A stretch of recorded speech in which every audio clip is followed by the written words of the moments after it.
A paz do Senhor, queridos. Estamos iniciando mais um podcast de seu canal EBD Fácil e Motivadora.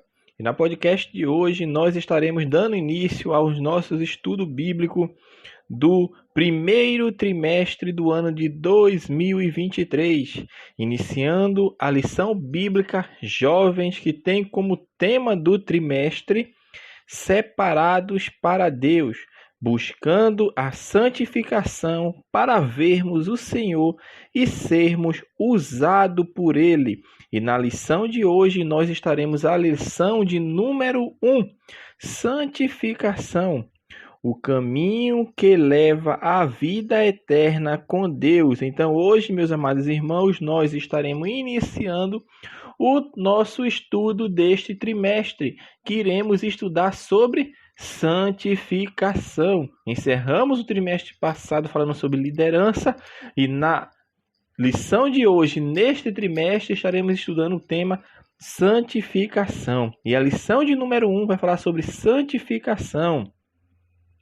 O caminho que leva à vida eterna com Deus. Então, o tema de hoje é santificação. O tema do trimestre é santificação. Então, meus amados irmãos, como os irmãos já sabem como a CPED trabalha durante o trimestre, sempre a primeira lição é uma visão geral do que será estudado, ou seja, é uma lição introdutória, onde nós vamos definir conceitos, definir alguma coisa e entender e saber o que é e o que não é, para na lição de número 2 e as próximas lições que vierem, estaremos estudando ponto a ponto, conforme o autor da lição foi direcionado por Deus para nos transmitir esta mensagem sobre a santificação através dessas 13 lições que estaremos estudando até o final de março. O autor vai começar a lição comentando sobre o sagrado versus o profano. Aí ele vai comentar sobre o sagrado e o profano, ou seja, ele vai agora trazer esse entendimento para as pessoas compreenderem o que significa sagrado e profano, e ele vai fazer uma linha do tempo dentro desses dois conceitos, ou seja, ele vai começar na Idade Antiga, ou seja, ele vai dizer na Idade Antiga como era visto esses dois conceitos. Então ele vai falar que essa relação que existe do ser humano com o sagrado era determinado pelo sentimento de medo, pelo sentimento de poder e pelo sentimento de desejo, e está em uma vinculação estritamente relacionada com a religião. Então, quando a pessoa falava sobre o sagrado na Idade Antiga, tinha essa concepção que era determinada pelo sentimento de medo, pelo sentimento de poder, pelo sentimento de desejo. Por quê? Porque o medo era visto como um sentimento. Sentimento de quê? De afastar as pessoas de tudo que fosse profano. Então, dentro dessa perspectiva de sagrado e profano na Idade Antiga, o sentimento de medo era muito presente. Por quê? Porque o medo fazia com que as pessoas se afastassem do profano. Os irmãos estão compreendendo como o autor está fazendo uma linha do tempo sobre as definições, como as pessoas encaravam o que era sagrado e o que era profano? Então, nesta linha, seguindo o raciocínio que o autor vem nos deixando na lição, ele está mostrando que na Idade Antiga existia uma relação entre o sagrado e o medo. As pessoas tinham esse sentimento de medo e se afastavam do profano para ter um contato com o sagrado. Mas além do que nós falamos, que é o sentimento de medo, existia também o sentimento de poder. E o poder era o quê, meu irmão? Era aquelas pessoas que detinham algum tipo de liderança religiosa. É interessante de se notar, por quê? Porque o autor está trazendo essa realidade para a gente do ser humano que ele tinha com o sagrado na Idade Antiga, mostrando que essa relação que ele tinha com o sagrado era determinada pelo sentimento de medo, nós falamos, e agora nós estamos falando do poder, e esse poder era exercido por uma autoridade religiosa que tinha este poder de fazer com que os ritos acontecessem, que fossem os líderes nas congregações. Então ele tinha esse poder que era ortogado principalmente pela religião. E nós estamos falando aqui tanto do culto pagão quanto do culto cristão, irmão. Não estamos diferenciando nenhum culto, nenhum nem do outro. Estamos apenas trazendo essa definição para os irmãos entender o sagrado versus o profano e como era essa relação na Idade Antiga. Então era uma relação que o ser humano tinha, era determinada por esse sentimento de medo, pelo esse sentimento de poder e pelo sentimento de desejo. Por que de desejo? Porque desejo é esse conjunto de impulsos em direção à própria vontade, ou seja, os desejos carnais. Os desejos carnais. Então tinha essa relação também, tinha esse sentimento de desejo. Então na antiga idade, ou na Idade Antiga, o sagrado era visto como tudo que era relativo à religião. Tudo que era relativo à religião era sagrado. Ou seja, era relativo à religião, ao culto e ritos que não deveriam ser infringidos. Então tudo isso era o sagrado. Sagrado era tudo que estava relacionado à religião, aos ritos, ao culto. E nada disso deveria ser infringido. Já profano era tudo aquilo que não pertencia à religião. Então, tudo aquilo que não pertencia à religião era profano. O autor prossegue falando da concepção e a vinculação com o sagrado. Aqui ele vai trazendo agora, meu irmão, a concepção e a vinculação que existe com esse sagrado, mostrando dentro das sociedades as concepções em relação ao sagrado e profano diferem, e de fato diferem. Aí ele traz nessa perspectiva, porque nós como crentes, como cristãos, entendemos o que é ser santo, o que é ser santificado. Mas para os não crentes, ou seja, os pecadores, os ímpios, aqueles que não professam a Cristo, por eles receberem tantas informações a respeito de Deus, eles acabam fazendo ou formulando um novo sentido para a palavra sagrado ou para a palavra profano. Por quê? Porque algumas pessoas não crentes têm concepções diferentes a respeito do que é divino e o sagrado. Mas na sua maioria, eles têm uma esperança de vida após a morte. Eles têm essa esperança. E, consequentemente, o que é que eles acham que devem fazer para alcançar a vida eterna? Boas obras, mérito pessoal, esforço próprio. Eles não têm essa definição enraizada no seu ser entre ser santo e o ser profano. Porque, meu irmão, para ver a Deus tem que ser santo. A Bíblia é bem clara. Seguir a paz com todos e a santificação, sem a qual ninguém verá o Senhor. Ninguém vai ver a Deus, vai obter a salvação por esforço próprio.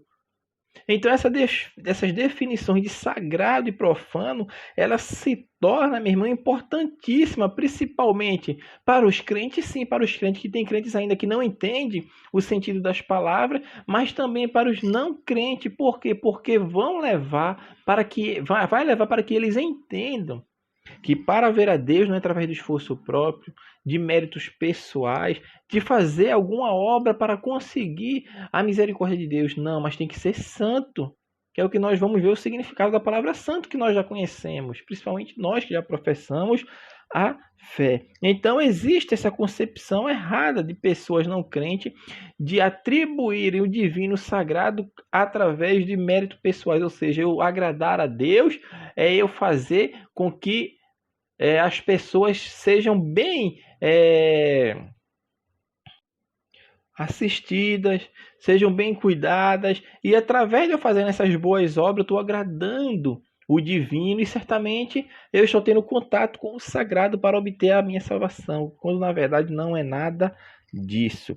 O autor conclui o primeiro tópico falando sobre essa mediação que existe entre o sagrado e o profano. Aqui, se vocês vão perceber, ele traz uma visão do Antigo Testamento, como era feito no Antigo Testamento, e no finalzinho ele fala um pouquinho só de como é feito no Novo Testamento, porque no Antigo Testamento a gente via que as pessoas que exerciam este ofício de ter contato com o sagrado, no sentido com o Deus, aqui nós já estamos dentro agora, dentro do cristianismo, dentro da religião cristã, nós vemos que existia o rei, o sacerdote e o profeta.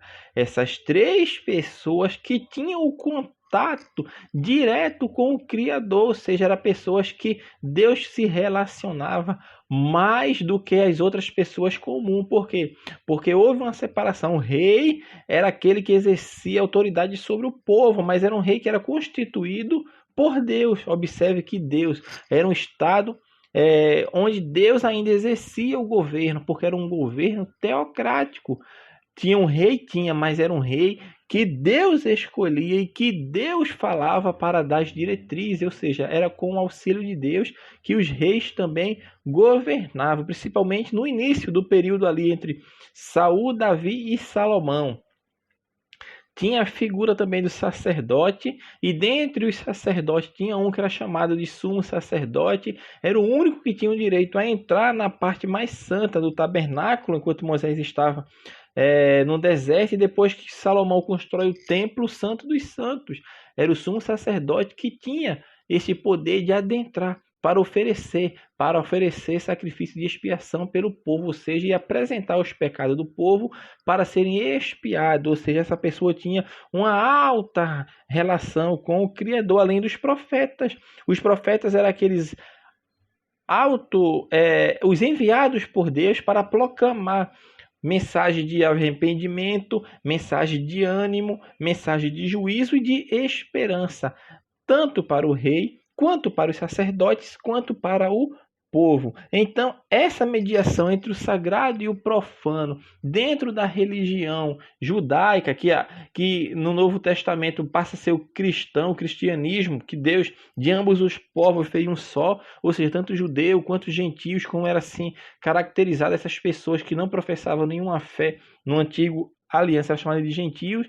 Já na nova aliança, Deus de ambos os povos fez um, ou seja, hoje não tem judeu nem gentio, mas existe a igreja de Cristo, ou seja, é o ser cristão, é o ser crente em Cristo. Então, na antiga aliança tinha essa mediação entre o sagrado e o profano. E quem fazia essa mediação era pessoas específicas. Já na nova aliança, não. Já na nova aliança, não. Conforme o autor fala, o conceito de santidade supera a divisão entre o sagrado e o profano. E é isso que nós vamos ver na lição. O tópico 2, o autor vai falar agora sobre o que é santificação. O que é a santificação? Primeiro, ele vai definir os termos santo e santidade. Primeiro, no hebraico, ele vai mostrar que kadosh é santo e kodesh é santidade, e significam a separação do que é comum ou do que é impuro e a consagração a Deus. E a consagração a Deus. Nas Sagradas Escrituras encontramos exemplos disso. Ou seja, quando os sacerdotes foram consagrados, eles estavam mostrando que agora eles seriam santos, santo de separado. É a separação do que é comum, separação do que é impuro. Agora ele é um consagrado a Deus, como foi os sacerdotes na antiga aliança. A consagração do altar, dos utensílios do tabernáculo, foram tudo através dessa consagração de ser santo. Separou-se. Agora não vai ser usado para o uso comum, não vai ser usado mais como algo impuro, mas vai ser usado agora para a obra de Deus. Então ele é consagrado a Deus. É para demonstrar essa santidade de Deus, que qualifica para julgar os pecados. Deus também é utilizado, porque outra utilização é para demonstrar a santidade de Deus, como nós estamos falando. E essa santidade é que qualifica a Deus para julgar os pecados. O autor vai falar sobre um tópico aqui que ele faz menção no segundo tópico, falando sobre as leis de Deus, sobre os pecados sexuais. Ele toca nesse ponto aqui porque os atos sexuais, os pecados sexuais são, vamos falar, um câncer que afasta a pessoa de Deus. E é um abismo que quando a pessoa cai, meu irmão, tem que ter o cuidado. Por quê? Para não cair. Porque uma vez caindo, meu irmão, ele vai ser bombardeado.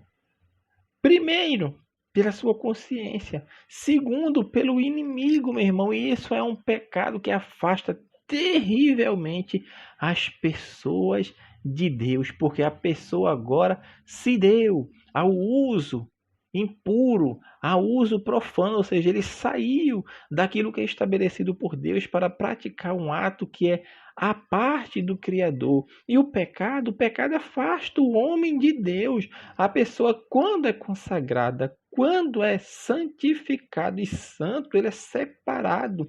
Ele passa a ser objeto, ele passa a ser agora uma pessoa, ele passa a ser agora exclusivo do Senhor para fazer a obra do Senhor. Então, pecados sexuais, meu irmão, como o autor fala, tem o poder de destruir pessoas. Não só de destruir uma pessoa, como também uma nação. Por isso, ele é muito combatido nas Sagradas Escrituras, e principalmente nos nossos dias.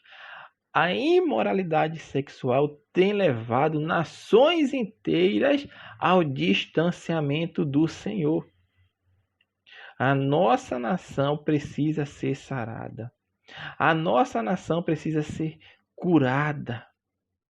A cada dia que passa, a libertinagem, a imoralidade aumenta de forma exponencial. A igreja precisa levantar-se. Mas como a igreja se levanta? Se levanta fazendo a vontade de Deus. E o que é fazer a vontade de Deus? É hino, é anunciando que Jesus Cristo salva, que Jesus Cristo cura, que Jesus Cristo batiza, em breve voltará para levar a sua igreja para o céu. Então o autor vai encerrar o segundo tópico falando sobre a santificação e a Septuaginta. Aqui ele vai trazer mostrando apenas a tradução que houve no caso, que a Septuaginta é o Antigo Testamento agora que foi traduzido do hebraico para o grego. Septuaginta, o que é a Septuaginta? É a Bíblia que foi traduzida do hebraico para o grego, ou seja, é o Antigo Testamento em grego e não mais em hebraico. Aí ele vai trazer o significado da palavra kadosh e kodesh também, né, que foi traduzida do hebraico agora para o grego. E nesta tradução que houve, na maioria das vezes, é traduzido pelo termo santo. Então a palavra santificação, que é utilizada no Antigo Testamento hebraico, na Septuaginta, sempre ou na maioria das vezes é traduzido como santo. Como santo.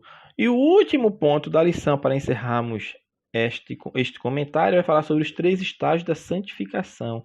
O primeiro estágio, santificação posicional ou inicial. Essa santificação posicional e inicial é o que nós chamamos de justificação. Também é a etapa onde ocorre a justificação, vamos falar assim. Essa justificação que é atribuída ao crente, ele ser justo diante de Deus, é através de Cristo. E essa santificação instantânea, ou posicional, ou inicial, ela acontece no momento da convenção. No momento da convenção, quando a pessoa professa Cristo, confessa Cristo como seu Salvador, ele é inserido no corpo de Cristo. E neste momento, o Espírito Santo que faz a obra de limpeza na sua vida, e ele é inserido no corpo de Cristo. Aquele momento ali da vida de todo crente, de todo, é o momento em que ele esteve mais santo. Nesta terra, no caso. Por quê? Porque naquele momento, Deus limpa-o de todo o pecado. Ele foi lavado pelo sangue de Cristo e inserido no corpo de Cristo, puro, santo, pecados apagados, ou seja, ele está santificado. E é uma santificação que é exercida através do Espírito Santo e de Cristo, de Jesus Cristo, para aquela pessoa ser inserida no corpo. E diante de Deus agora ele é justo. Ele não está mais como uma pessoa que está condenada à vida eterna, não está mais diante de Deus como um ser profano, mas ele está agora diante de Deus como um ser justo e santo. É a santificação posicional. Ele agora está inserido no corpo de Cristo, ele agora é santo. Ele saiu das trevas para a luz. Ele saiu do lamaçal do pecado e foi lavado e regenerado pelo sangue de Cristo e agora está inserido no corpo de Cristo. Ele aceitou a Jesus, então ele agora é santo, passou a ser santo. Então é uma santificação posicional ou inicial. Mas ele agora está inserido no corpo de Cristo. E a santificação, nesse sentido, ela agora passa a ser contínua e progressiva. Por quê? Porque agora é no seu dia a dia, no seu cotidiano, que ele vai expressar a natureza do novo homem. Por quê? Porque ele não se tornou santo, não recebeu a justificação, ele está inserido no corpo de Cristo. Agora, a velha natureza tem que ser apagada, tem que ser reduzida para que o velho homem venha a florescer. Porque nessa santificação progressiva ou contínua, a velha natureza ainda está, minha irmã, impregnada em nosso ser. Nós, como seres humanos, vivemos com a velha natureza.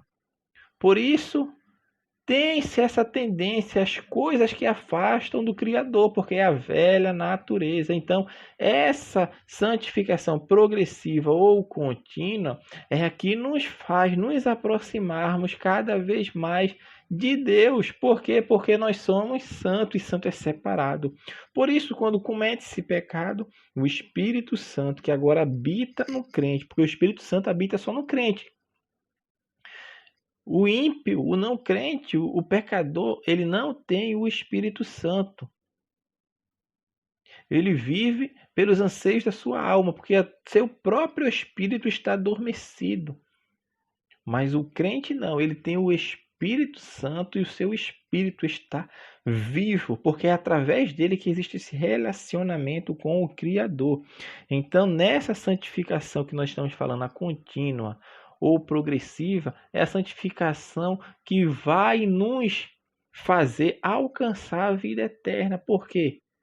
Não é porque é por mérito, não é porque é por esforço, não. Porque eu digo que iremos alcançar, porque sem a santificação ninguém verá Deus. E ser santo é ser separado.